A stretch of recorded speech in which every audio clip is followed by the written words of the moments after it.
Well, we finally got a win after giving up big leads in two consecutive games.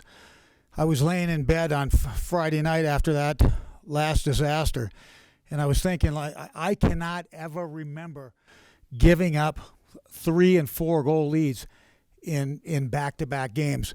And then it dawned on me, I don't think we've ever had 3 or 4 goal leads in back-to-back games.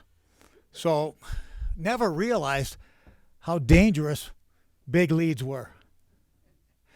So we've been working all week on keeping the score closer, and we'll see how that works out this weekend. Yeah. You guys continue to play with what I said, a chip on your shoulder this season. After losing so close Friday and then going into Saturday, what was your mindset going into that second game? My mindset going into the second game, it was only our 4th game of the year, but it was a must-win game. There's no substitute. Like, after what we had gone through, like we had to win that game. Maybe our 4th game of the year, but that was a must-win game. And we needed a response, and we got a good response from the guys. Lindenwood had a good team. I mean, for a first-year team, they are a case study in the new wave collegiate athletics landscape. How quickly somebody can build a team with the transfer portal. You're not going out and bringing in 24 freshmen like they had to in the old days. They're going in and they can bring in a mix. There's players, and just how quickly it's amazing just how quickly they got competitive, and you could see that right from the get-go with their scores at Minnesota and Michigan. I mean, you go into Mariucci Arena in Minneapolis, or you go into Yost Arena. Those are 2 of the toughest rinks in the country to play in, and they went in there and played more than respectably. So, Coach, off of your opening statement, just to clarify, if you get up by 3 goals on Thursday, you're going to give up 2 just to. We're contemplating shooting one in our own net, just to tighten things up a little bit. I mean, because if we get the next one and go up by 4, it's proven to be a recipe for disaster. So, I mean, I don't want to give all my secrets out right now, but these are things that and that's why you have coaches. I mean, like, who else could come up with brilliant strategies such as that? Gotcha. With playing Thursday and Friday, does that throw you guys off at all, or? I don't know. Our Wizard of Oz tour hasn't been going so good so far. We had the Lions and the Tigers and the Bears. There's your cue. Come on, media people, jump in there. I give you a layup. We got devoured by the Black Bears. We split with the Lions, and now we got 4 games with the Tigers. 2 with the RIT Tigers and 2 with the CC Tigers. And it's Tiger season. It's Tiger season once again. We usually don't have them back-to-back. I like Tiger season. It's challenging. I've been devoured by a few Tigers. I've devoured a few Tigers. Anyway, we've got that coming up. We're looking forward to it. We've got 3 of those 4 games at home. Obviously, RIT is that's one of our, we came into the league together. We've played a lot in a lot of championship games, semifinal championship games against each other. Collectively, we've won a lot of championships. So if you look at rivals in our league, obviously Army's a natural rival, but outside Army, RIT is probably our biggest rival. And then, of course, we've got the big series with the Tigers, and we're all, I think both CC and Air Force, we both look forward to the city championship. Your schedule at the start of the season is pretty difficult. Was that intentional, or a lot of your players back, maybe test them, or is that just the way the chips kind of fell? Well, I don't know. I mean, like, when on paper, I mean, obviously for the icebreaker, we brought in Maine and Notre Dame, which, for the icebreaker, you want to bring in teams like that. And we want to have teams like that on our schedule. Our fans want to watch those games. Our players want to play those games. And I'm not real good in math, but like I always said, I don't think you can beat them if you don't play them. And so we want to get games like that.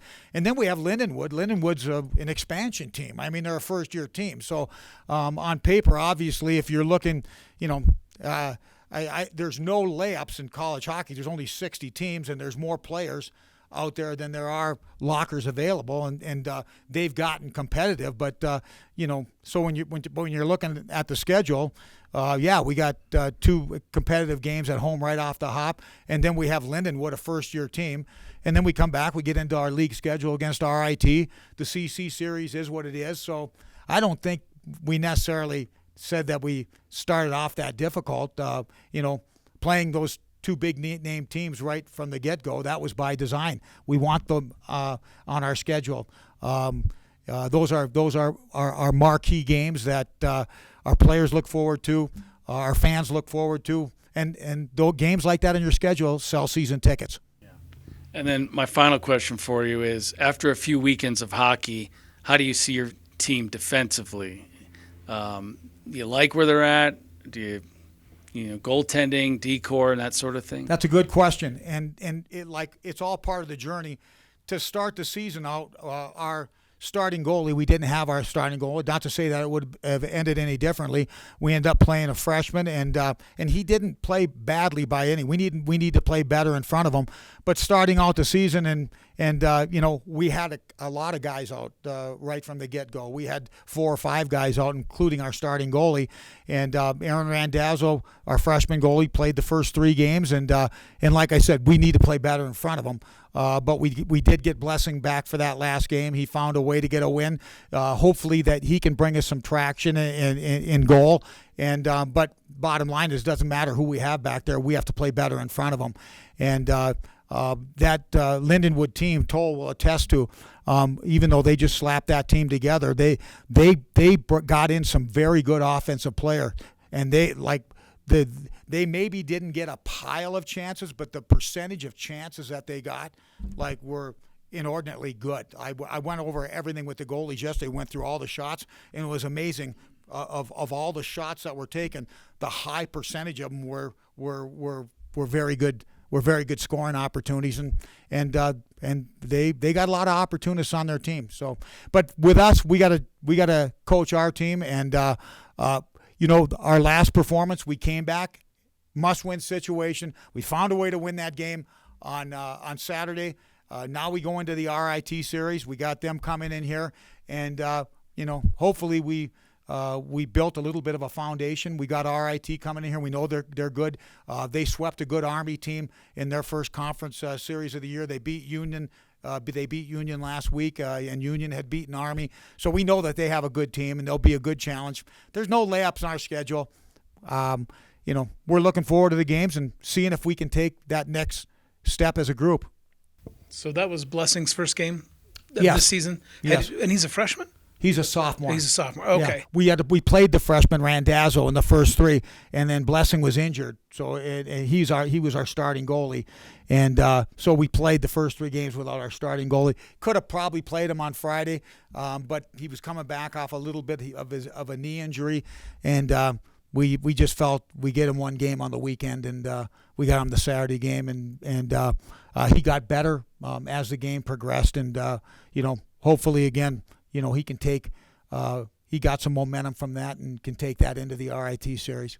Did he see much action last year? No, he didn't, because Schilling played the great majority of the games, but Schilling got contact traced late in the season, and he was called upon. Blessing had earned the number 2 spot, and he was called upon. Was it the Niagara series? Yeah, and came in the Niagara series here and won both games, and can't say that he played great, but he played good enough for us to win. And then he's gotten in the weight room over the spring and the summer, and Coach Baudette's got him bigger and stronger, and it's his time.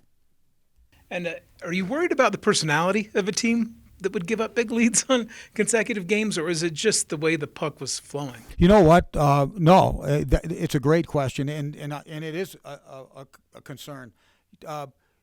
Teams either, and it seems like it happens early, you either become a team that finds a way of winning close games, or you find a way of losing close games. And no, mega concern for me. That's why I didn't sleep real good. I was up thinking about all sorts of things on Friday night. Didn't sleep very well because that Saturday game we had to bounce back. We had to find a way to win. We just couldn't find our way to another loss. That's all that would have done was add to the spiral. But we came back. We played better. Blessing played good. We came out of it. We won a hard-fought game. Hopefully that turns the tide. A big thing for us is going to be the next time that we do have a lead, are we going to be able to protect that lead? Actually, on Saturday night, Lindenwood helped us protect the lead. They took a pile of bonehead penalties in the last. They couldn't even pull their goalie. They had guys in the penalty box. So the next test for us will be to get into that situation where we're up by a goal, up by 2 goals, whatever it may be, and find a way of working our way through sixth attacker situation from the opposition and somewhat. Yeah. Yeah, even on Saturday, you're up 2-0, right? Right off the. We were, you know what? I think so. What total? Yeah. I mean, the Friday was so weird. I mean, we scored 5 goals in a row, and then they scored 5 goals in a row. It was like I never seen anything like it. And then on Saturday, we played with the lead the entire time. We won 2 of the 3 periods. The other period we tied. It was just good. I mean, it was a good win. It was a good, solid win, and we needed that. And now we'll move forward. And did we get any momentum from that? Meet me down in the media room on Thursday night at about 9:30, and I'll let you know. Well, I've seen so many years where you guys are chasing points late in the season in the conference, to get the bye or whatever you need. How do you replicate that urgency when you play this early in a conference game? You guys are you got your sleep last night. I mean, you're asking really good, deep questions, substance-filled questions. I'm really proud of your performance today, and I mean, bring your A game to the hockey pressers. Bring your A game to the hockey pressers. To answer your question, I don't know. For us, it is a process. And when we win, when we're successful, it's because we have a bunch of good players. Some guys develop into very good players, but we don't have great players. We don't win games because we throw a collection of great players over the boards. We win when we collectively become great. When we become a great team, and it takes a while for that to happen. And I really believe that, it's no coincidence. It's the seasons where we've started out winning, 8 of our first 10 or 7 of our first 9, whatever. Those are rare. Generally, it is a process. It's a journey for us.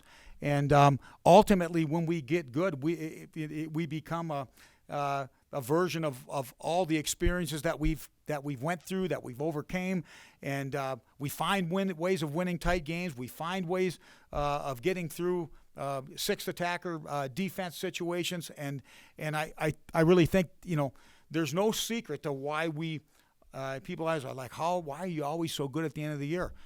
And the answer simply is I think it takes that long for us to become great collectively, really, and knock on wood, if you look back, in our history, the stinkers that we've had have generally been early or in the first half of the season, and in the second half of the season, not so much. And again, it's because of the experience that we've gained and how we've collectively grown.